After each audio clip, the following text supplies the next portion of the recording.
May ngiti at pag-asa sa puso ang humigit kumulang 200 Novo Ecijano matapos makatanggap ng tulong pinansyal mula sa pamahalaang panlalawigan ng Nueva Ecija sa isinagawang pamamahagi sa auditorium ng Old Capitol sa lungsod ng Cabanatuan.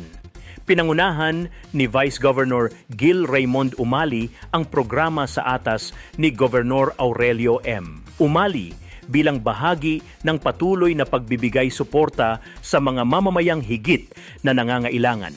Layunin ng programa na makatulong at pag-aanin ang pasanin ng mga benepisyaryo lalo na sa kanilang gastusin sa kalusugan, pang-araw-araw na pangangailangan at iba pang suliraning pinansyal.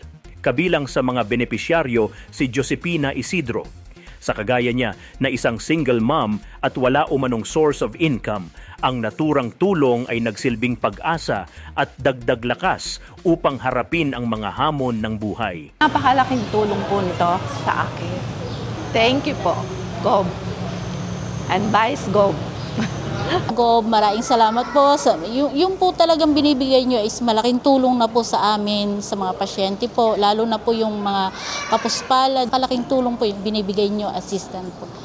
Sana po pagpalain po kayo. God bless po.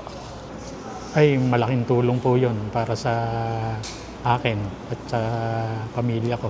Maraming salamat po, Gob Oyi and Vice Gob Lemon Umali. Thank you po. Ayon kay Vice Governor Umali, patuloy na isinusulong ng pamahalaang panlalawigan ang mga programang nakatuon sa kapakanan ng bawat Novo Ecijano sa ilalim ng pamumuno ni Governor Oyi Umali.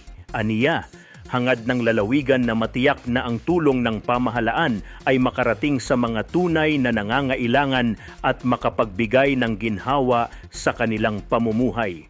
Alam ko, meron liwanag sa dulo po yan. Di ba? Huwag kayo mawalan ng pag-asa. Nanalitatay, kahit ano yung wala, nasa corner po kayo, huwag daw kayo mawalan ng pag-asa. Tandaan niyo po, iba ang alagang Umali. Ako po si Philip Double P Picshow para sa Balitang Unang Sigaw.